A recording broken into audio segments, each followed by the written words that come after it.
उसके पिता को मोनिका के लिए अमीर लड़का चाहिए था। वैसे भी मोनिका के पापा के मुताबिक उसकी शादी करने की उम्र भी नहीं थी। थोड़ी सी समझ आने पर वह तुषार को भूल जाएगी, ऐसा मोनिका के पिताजी को लगता था। तुषार के माता पिता को इस शादी से कोई दिक्कत नहीं थी। मोनिका की पढ़ाई पूरी हो और तुषार को भी अपने करियर पर अच्छे से ध्यान देना चाहिए, ऐसी उनकी इच्छा थी। बाद में वक्त आने पर वे मोनिका के माँ पापा से बात करेंगे, ऐसा उन्होंने तुषार को बोला था। एक बार मोनिका और तुषार को बाहर घूमते हुए मोनिका के भाई ने उन्हें देख लिया। मोनिका को जबरदस्ती से घर लेकर गया। लास्ट में संधि देखकर उन दोनों ने भागकर शादी कर ली। मोनिका के घर वालों ने उससे सारे रिश्ते तोड़ दिए। तुम कभी भी खुश नहीं रहोगी, ऐसी उसे बद्दुआ दी। तुषार के घर वालों को उनका विरोध नहीं था, पर उन दोनों का लिया हुआ निर्णय उसके माँ पापा को पसंद नहीं आया। हमें एक बार बताया तो होता, हम कोई ना कोई मदद कर सकते थे। हम मोनिका के घर वालों से इस बारे में बात करते, ऐसे तुषार को उन्होंने कहा। पर अब जो हुआ सो हुआ। उन्होंने मोनिका को बहू के रूप में स्वीकार किया। मोनिका और तुषार को लेकर वह मोनिका के मायके में भी गए, पर मोनिका के पापा अड़े हुए थे। उनको मोनिका का चेहरा देखना भी पसंद नहीं था। पापा के खिलाफ जाने में माँ की हिम्मत नहीं हो रही थी। मोनिका के लिए अब मायका पूरी तरह से छूट गया था। धीरे धीरे मोनिका का तुषार के घर में मन लगने लगा। अब अपना जो कुछ भी है वह यहाँ पर ही है, ये उसे समझ आ गया। मोनिका बड़े लाड प्यार से बड़ी हुई है। उसे कोई भी काम की आदत नहीं थी। हमें ही उसे सब कुछ सिखाना पड़ेगा। इसकी तुषार की माँ को यानी मोनिका की सास को पता था। सब कुछ अच्छा चल रहा था, पर नियति के मन में कुछ अलग ही चल रहा था। उसकी शादी को जैसे तैसे 1 साल हुआ था और एक एक्सीडेंट में तुषार दुनिया छोड़कर चला गया। सभी पर दुख का पहाड़ टूट पड़ा। ऐन जवानी में अपने बेटे की मृत्यु होने के कारण तुषार के पापा को जबरदस्त मानसिक धक्का लगा। मोनिका अभी पूरी तरह से टूट गई थी। अभी तो उसकी गृहस्थी शुरू ही हुई थी। मोनिका के मायके वालों को ये बात मालूम पड़ी, तब भी मोनिका के मायके वाले कोई भी नहीं आए। तुषार की माँ इन सब में धैर्य से बर्ताव कर रही थी। तुषार के अंतिम संस्कार का कार्य निपटा कर उन्होंने मोनिका को उसके मायके छोड़ आने का निर्णय पक्का किया। मोनिका अपने मायके जाने के लिए तैयार नहीं थी। उन्होंने मोनिका को बहुत समझाने की कोशिश की। बेटी, तुम्हारे सामने पूरी ज़िंदगी पड़ी है, इसे बर्बाद मत करो।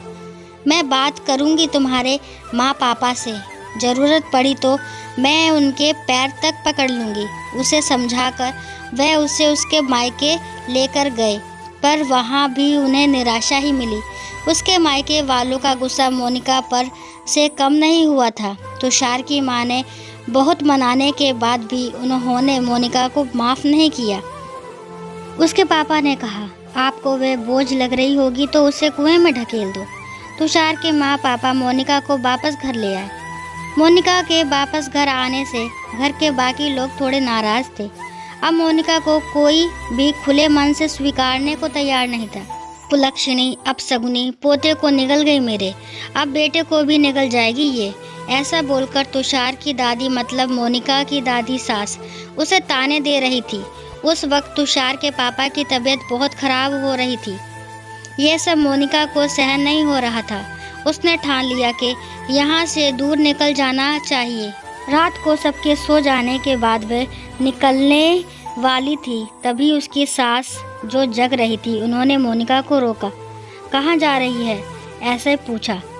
माँ, मुझे जाने दीजिए, मैं अपशगुनी हूँ, मेरी ही वजह से ये सब हुआ। मैं तुषार की ज़िंदगी में आती नहीं तो हमारी शादी नहीं हुई होती तो आज वे जिंदा होता। पापा की भी ये अवस्था नहीं होती। मुझे जाने दीजिए, मैं यहाँ नहीं रह सकती। वक्त आने पर आत्महत्या कर लूँगी, पर अब यहाँ नहीं रहूँगी। सच में मेरे यहाँ आने से इस घर की सारी खुशियाँ चली गई। मुझे कोई अधिकार नहीं है यहाँ रहने का। मोनिका रोते रोते सब बोल रही थी। उसकी सास ने उसे पहले शांत किया। मोनिका, तुम दोनों मिले नहीं होते तो, तुम्हारी शादी नहीं होती तो, उस दिन उस ट्रक ड्राइवर ने नशे में गाड़ी नहीं चलाई होती तो, रास्ते पर लोगों ने तुषार को वक्त पर हॉस्पिटल में ले गए होते तो। बहुत तो है बेटा, और अब वक्त निकल गया है इन सब बातों का विचार करने का। तुषार तो मेरा बेटा था। मेरी क्या अवस्था हुई होगी इन सब में, एक बार तो विचार किया क्या तुमने? वह तो चला गया और अब तुम भी छोड़कर चली जाओगी मुझे। मोनिका, तुम मुझ पर बोझ थी, इसलिए मैं तुम्हें तुम्हारे मायके छोड़ने नहीं गई थी। तुम्हारे सामने पूरी ज़िंदगी है। किसी के चले जाने से हम जीना तो नहीं छोड़ सकते। यहाँ से ज़्यादा तुम वहाँ पर खुश रहोगी, क्योंकि यहाँ तुषार की यादें तुम्हें हमेशा दुख देंगी। ऐसे मैं सोचती थी, पर जाने दो, जो हुआ सो हुआ। अब तुम्हारी पढ़ाई पूरी करोगी और मैं तुम्हारे साथ, और इसकी चिंता करने के लिए मैं हूँ ना। सिर्फ तुम्हारा साथ चाहिए मुझे बेटा इन सब में। तुषार के जाने से हर कोई परेशान था, हर किसी के बोलने का तरीका अलग हो गया है। तुम्हारा दुख मैं अच्छे से समझती हूँ, पर अब तुम्हें संभलना होगा। लोगों का बोलना नज़रअंदाज करना होगा। तुम्हें मन लगाकर पढ़ाई करनी पड़ेगी। तुम कोई भी गलत फैसला नहीं लोगी, इसका मुझे वचन दो।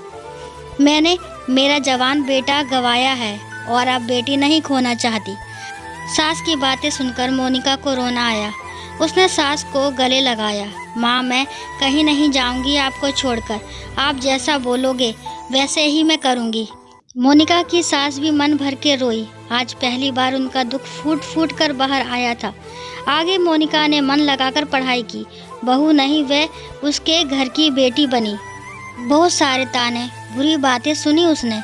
हर एक राह पर उसके सास उसकी साथ थी।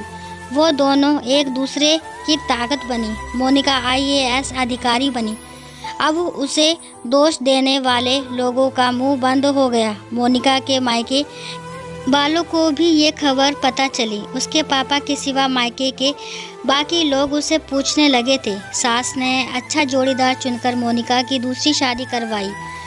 शादी के बाद भी मोनिका अपनी इस माँ को कभी नहीं भूली। सास की अंतिम काल में मोनिका रात दिन उसकी सेवा में हाजिर होती थी। सास के रूप में मोनिका उसकी ज़िंदगी खरे अर्थ से जीना सिखाने वाली माँ उसे मिली थी। पर सच में मोनिका के सास जैसी ऐसी कितनी समझदार औरतें इस समाज में हैं, जो एक चौखट से बाहर जाकर सोचती है और दूसरों का आधार बनकर उनका जीवन सफल बनाती हैं। दोस्तों, आशा करती हूँ ये कहानी आपको पसंद आई होगी। कहानी पसंद आती है तो प्लीज़ मेरे चैनल को लाइक, शेयर और सब्सक्राइब करना ना भूलें। और इस कहानी के बारे में आपका क्या विचार है कमेंट बॉक्स में ज़रूर बताएं। और कहानी को लास्ट तक सुनने के लिए थैंक यू।